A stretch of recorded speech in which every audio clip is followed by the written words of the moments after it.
If any person, the number of 12 or more, unlawfully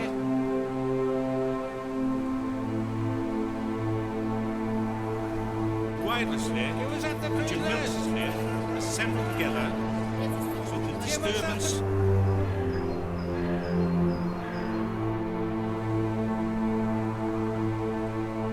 proclamation of the Queen's name in the exact form of the Riot Act.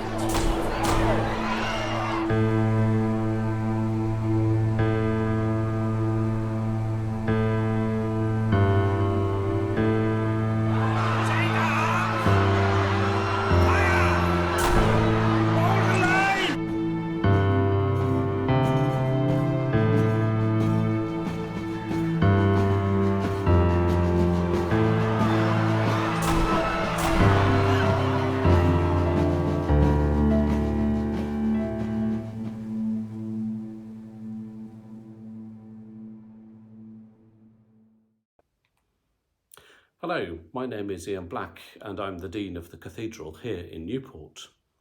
Near the gates to the cathedral driveway, there is a pair of boots on a plinth. These are part of the walkway created a number of years ago, where you can trace the steps of the marchers in 1839. It goes with the disc set in the pavement. Further down Stow Hill, on the wall of St Woolos School, there are more shoes. If we follow these shoes, we make a pilgrimage of justice, walking to focus our attention on the cause that led the marchers that evening to converge on the town centre outside the Westgate Hotel. As we commemorate them, we do so to remember what they stood for, the 6 points of their charter, and for which a number were shot dead and 10 were buried in the cathedral grounds. That charter boils down to essentially two broad areas: the voices of all being heard and honoured, and decision-making being free from corruption. The voices of all means equality and fairness, respect for all citizens. Decision-making free from corruption is about open and free democratic structures, and no one being bribed or in the pay of lobby groups. Although times have moved on, both of those remain as pertinent today as they were 184 years ago. To walk in their steps is to pursue how their aims apply today, to stand for justice, for equity and for transparency. The inquiry currently taking place into the COVID pandemic is raising these at every turn: government for the people. These are themes which crop up in the Bible, not least the Old Testament prophet Amos, who had very sharp words where justice was corrupt, power bought and sold, the inherent dignity of people being undermined and ignored. Walking in someone's shoes is an act of empathy and honour. As we remember, let us also commit to our own pilgrimage of justice, to the voices of all to be heard and honoured, and decision-making to be free from corruption. On this night, the 4th of November 1839, all the respectable people living in the houses around this cathedral would have closed and shuttered their windows and locked their doors. They would have been waiting in fear and dread for the sound of the marchers they knew were advancing on Newport from the Black Domain, the wild iron and coal towns of the valleys to the north. They had heard the rumours about the unrest there and the wild ideas of mob rule that were being preached on the hillsides to wild, uneducated and ungovernable people. And these wild men did march to Newport through the storm and rain of the night of November the 4th, 1839. Hundreds and hundreds of them, armed, soaked to the skin, many drunk and all desperate. Their leaders had talked to them of justice and a better, fairer world, where ordinary men would have the vote. They knew that a People's Charter setting out the 6 points to achieve this had been drawn up. They knew that Parliament had rejected that charter and punished their leaders. They knew that all the efforts made to achieve their ideals through peaceful, lawful means had failed. Now only violence was left. Down Stow Hill they marched, down to face the soldiers quartered in the Westgate Hotel, down to a violent struggle, to injury, and, for some of them, to death. We're gathered here this evening to remember those who died that night and were buried together in unmarked graves somewhere in this graveyard. We live in the world they dreamed of but never saw, in a country where everyone has the vote and can use it without intimidation or bribery, a world where members of parliament are not chosen only from the rich and well-connected. We live in that democracy of which they could only dream and struggle and die for. We honour them tonight and we remember them by name, but we honour them too whenever we cast our vote, whenever we urge others to use their votes. Our democratic rights were gained through struggle and suffering. Let us never forget or make light of that. Ar y noson hon, y 4 o Dachwedd 1839, fe fydde holl bobl parchus ar rhan hon o'r dre wedi cael a chlorio ei ffenestri ac wedi cloi drysau, a bydd yn aros mewn ofn a dychryn am y dorf o bobl gwyllt oedd yn cerdded lawr o'r bryniau o'r bac domain y deyrnas ddi, trefi diwydiannau haiad na glo, lle oedd na siarad am reolaeth y dorf, oedd na anhrefn, oedd na galw am rhyw chwildro cymdeithasol, ac o'n nhw'n gwybod bod y bobl yma ar ei ffordd. Ac fe ddethon nhw lawr trwy'r bryniau, trwy storom a drycyn y noson honno, lawr y rhyw yma, Stow Hill. Rhai ohonyn nhw yn feddwl, i gyd yn arfog, i gyd hefyd yn orffwyll. O'n nhw'n gwybod bod i arweinwyr nhw wedi llunio siarter yn gosod allan i gofynion nhw, gofynion syml iawn. Ac o'n nhw'n gwybod bod y Senedd wedi gwrthod y gofynion hynny, mwy nag unwaith. Felly oedd pob dull cyfreithlon a cheddychlon o gael ei ffordd wedi methu. A'r unig peth oedd ar ôl nawr oedd trais. A lawr y cerddant, lawr i westy'r Westgate, i gwrdd â'r milwyr yn aros myna amdanyn nhw, i gwrdd ag ymladd gweidlyd, clwyfau, a marwolaeth rhai ohonyn nhw. Y rhai hynny sydd wedi claddu yn y fynwent hon mewn beddau di-enw. Ond yn ni yma heddi i anrhydeddu nhw, y dynion gwyllt hynny, i gofio nhw wrth eu henwau. Oherwydd i ni'n byw y myd i breuddwydio nhw, i ni'n byw yn y byd democrataidd, welon nhw fyth mohoni, byd i breuddwydio nhw. Ac ni'n cofio nhw wrth eu henwau, ac yn ni anrhydeddu nhw, heno, yma, ar y 4 o Dachwedd. Ond yn ni anrhydeddu nhw hefyd, pan ni'n bwrw'n pleidlais, a pan ni'n annog eraill i bleidleisio hefyd. Enillwyd yn hawliau ni, trwy ymladd, trwy aberth. Na foed yn ni fyth anghofio na bachanu hynny. The March by Gillian Clark. Boots and rain drummed the tramroutes that bitter night in 1839, potholed and stumbled with mud and stones. 5,000 men, workers in iron and coal, from mine and furnace, Sahawi, Abu, Rumney, heads bowed against the storm like mountain ponies. Their bones ached from the shift, wind in the shaft, the heat of the furnaces. Yet on they marched, their minds ablaze, because their cause was right. Through darkness, from Ebbw Vale, Blackwood, Pontypool, faces frozen and stung by the lash of rain, trudging the roads to Newport through the night. At the Welsh Oak, Roger Stone, betrayed by daylight, Frost's men from the west, Williams from the east, Jones' men never arrived. The rest struck on to stand united of one heart in the square before the Westgate. Had they stood silent then? Had they not surged forward?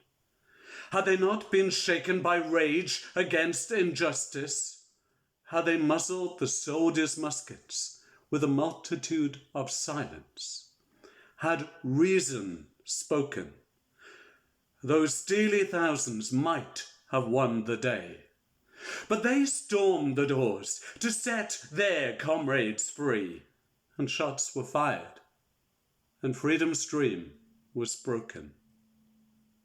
A score dead, 50 wounded, their leaders tried, condemned, transported. The movement in disarray lost 50 years. Then came, at last, that shift of power. One spoonful of thin gruel at a time, from strong to weak, from rich to poor, from men to women, like a grudged gift. These are the names that we know of the Chartists who were shot dead outside the Westgate Hotel on the 4th of November 1839. There were certainly other unknown Chartists who succumbed to their wounds elsewhere. Abraham Thomas, Collier of Blaena, Isaac Thomas of Nantiglow, William Williams of Cwmtillery, David Morgan, a tinker of Tredegar, John Morris, a miner, William Aberdare, John the Roller of Nantiglow, John Codd, David Davis of Bryn Mawr, Di Davis, son of David Davis, William Evans, a miner of Tredegar, William Faraday, a collier of Blackwood, John Jonathan of Blaena, William Griffiths of Merthyr, lodge number 657, Robert Lansdowne, Rhys Meredith of Tredegar, Evan Davis, a collier, John Davis, a carpenter of Pontnewydd, Private Williams, a deserter from the 29th Regiment of Foot, George Shell, an 18-year-old apprentice from Pontypool. May the past sacrifices made by the Chartists to gain justice, liberty, and the right to vote always remain a valued gift for us today. Aftermath. Dig deep and wide, boy, deep and wide. I'll shade the lamp. This is a job for darkness. And use the wooden spade so the metal blade will not sing out our place. Aye, a task for the dead of night. What the sun doesn't see, the moon will hold close. Set by the turf. Who are they? What matters that? See, these cold hands will want to swing a scythe. The calloused palms tell of it. They'll not swing one again. These torn feet, scarred with lines of ink, a miner or some digger of iron, he set aside his pick. And this ruined face, shattered by the bullet, who'll know him now, or who his smile once won? He'll not smile again. That's deeper now, boy, and plenty wide. I'll steady the horse, lest the cart clatter. Dwell not on that you lift, 'tis but packages, their contents spilled. Lift, swing, place. Lift, swing, place, that's the way. Lay them gently in the deep, dark, shovel the soil softly, and re-spread the turf like a cottage quilt. They shall sleep sound, silent and undisturbed by martyrdom, unnoticed, unmissed. Aye, perhaps a few will be found absent from the homes of the poor. There'll be an empty stool by the range, a child that'll never know its father's hand, and frost and women will weep. But they'll not be missed in the houses that matter. There they shall congratulate each other, and each tell the other how brave they were, and inquire into the health of the poor mare, and raise a crystal glass to toast gunfire and the gallows. Come, boy, lead the horse away. I'll follow its muffled hooves with hooded lamp. Bury this night deep, deep in thy bosom, so deep that should any man ask, you cannot give answer. The deep heart shelters many a dark deed. Why what? Why do we hide them in hallowed earth? Because there is no law for those that we've covered up. No justice. There's just power and privilege. And us.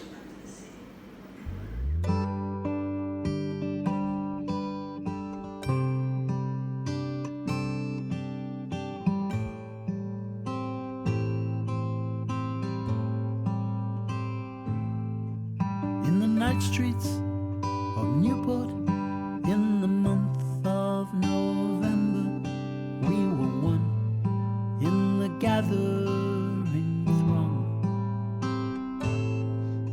and we sang as we mustered, for our watchword was freedom, and our music sweet liberty's song over the land. Hold on to the dream.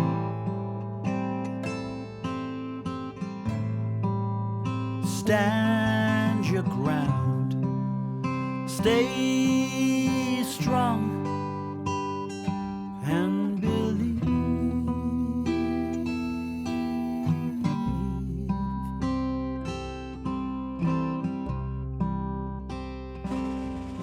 For the great people's charter, we had marched and petitioned.